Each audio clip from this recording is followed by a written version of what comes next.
खान।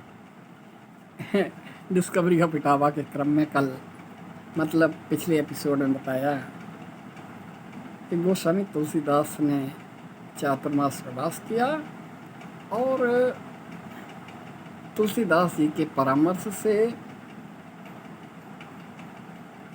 पंडित नीलकंठ भट्ट भरे के राजा महाराज भगवंत देव के प्रश्रय में रहे। उन्होंने मयूखों की रचना की, भगवंत भास्कर नामक ज्योतिष ग्रंथ लिखा और उनके द्वारा जिस वंशावली राजवंश का वर्णन किया गया है उस पर हम बात कर रहे थे। उसी क्रम को आगे बढ़ाएंगे। बताया था ना कि ब्रह्मा जी के पुत्र कश्यप हैं और कश्यप के पुत्र विभांडक हैं, विभांडक के पुत्र ऋषि श्रृंग हैं और श्रृंग ही से शब्द बना सेंगर। और महाराजा अंग जो कश्यप की 22वीं और नहुस की 16वीं पीढ़ी में थे, अंग देश के राजा हैं और महाराज अंग हैं। बड़े धर्मात्मा थे ना। और इसी वंश में भगवान परमात्मा का अवतार हुआ। पुत्र वेन, अंग पुत्र वेन, और वेन के कदाचार से जिस तरह से पृथ्वी दुखी हुई और फिर सप्तऋषियों ने मंथन किया उस वेन के शरीर का, तो दाहिनी भुजा से प्रकट हुए पृथु, और पृथु ने ही उस पृथ्वी, जो दुखी पृथ्वी और अपनी सारी संपदा समेट ली थी उसने अपने गर्भ में, उस पृथ्वी, गौ रूपी पृथ्वी यानी धरा, पृथ्वी शब्द नहीं हो तब तक कहेंगे वसुधा है, तब तक वसुधा ही थी। लेकिन पृथु ने उसका जब दोहन किया सुपात्र के माध्यम से,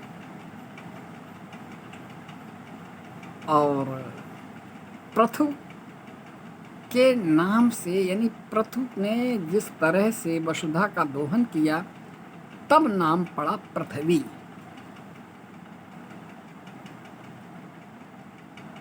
पृथु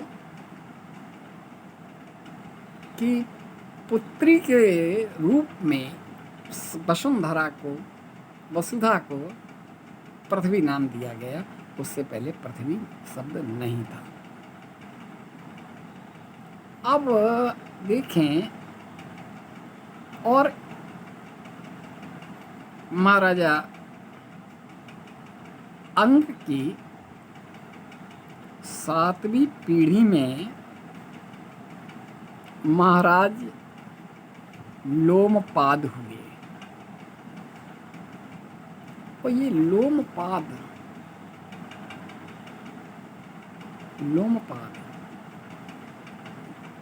जो संभव नहीं है, तलवे में पाद मनी पैर के निचले हिस्से में कभी रोमा नहीं होता, लेकिन लोमपाद नाम से प्रकट क्या होता है, जिनके पैरों में भी बाल हों, लोम।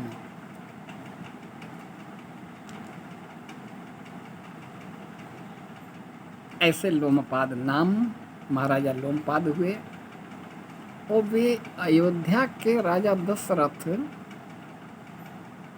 के अंतरंग मित्र थे।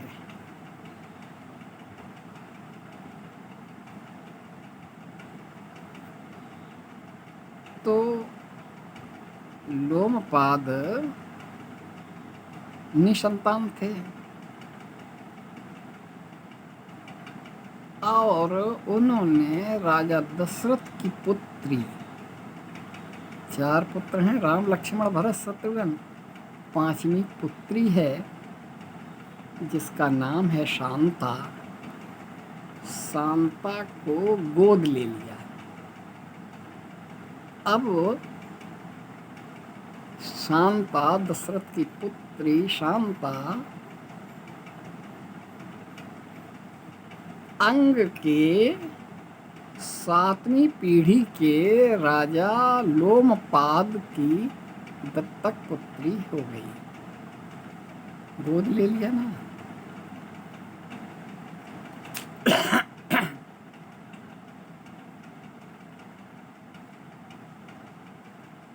और यहाँ पर स्पष्ट है कि गोद लेकर के उनका निरपत्य निवारण किया। उसका विवाह श्रृंग ऋषि के साथ किया। ऋषि श्रृंग को शांता से चतुरंग नाम का पुत्र हुआ। चतुरंग, चार रंग चतुरंग। अब देखें, जो सूर्यवंशी होकर अपने चंद्रवंशी नाना का उत्तराधिकारी बना।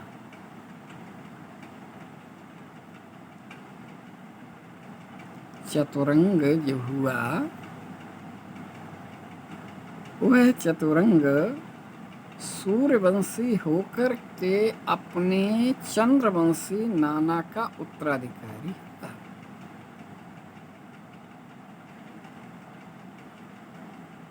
और चतुरंग की नौवीं पीढ़ी में बृहन्मला हुए। बृहन्मना, तो बृहन्मना के बाद का राजवंश दो शाखाओं में बढ़ा। दो शाखाओं में।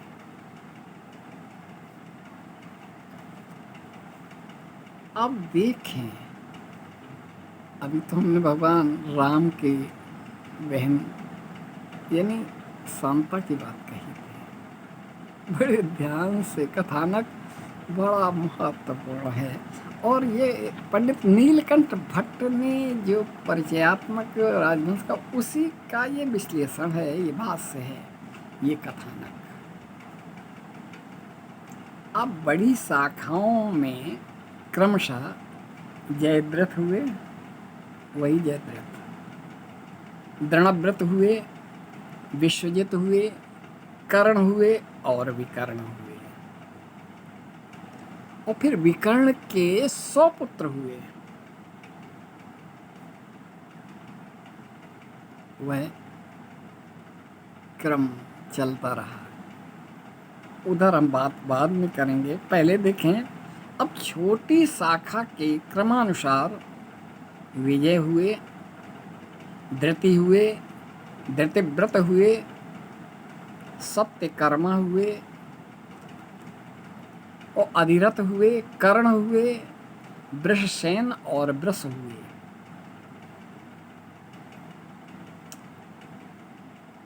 अब अर्जुन का जो प्रतिद्वंदी है कर्ण, वो श्रृंग ऋषि का वंशधर है। क्योंकि विभांडक ऋषि काश्यप सूर्यवंशी है। अब ये सूर्यपुत्र है ना, तो सूर्यपुत्र हैं। अब यहाँ पर विभांडक शब्द भी सूर्य का पर्याय है, काश्यप भी सूर्य का पर्याय है, और वितर्क विकर्तन भी सूर्य का पर्याय है, और सूत भी सूर्य का पर्याय है। अब किसी भी रूप में माने और सूर्य से ही जुड़ जाएगा। ये ऐसे कर्ण हैं।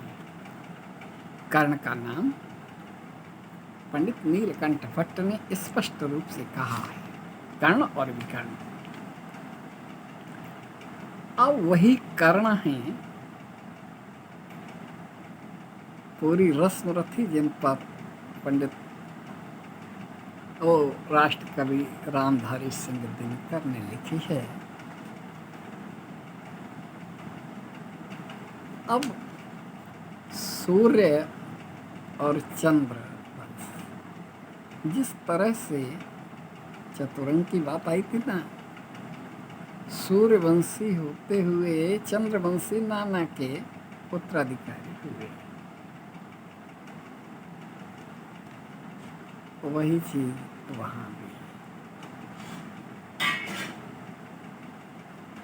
अब दूसरी चीज देखें, और ये जो पर्याय हमने बताए ना, काश्यप, वितर्पक, विमांड, काश्यप, असूत, ये वाचस्पत्य कोश में इन्हें पर्याय बताया गया है। जो आधिरत्य से प्रथा में, जो बाद में राजा कुंती भोज के नाम से जाने गए, उनकी पुत्री कुंती के गर्भ से सूर्य के द्वारा अव्यवहित रूप में प्रकट हुए थे।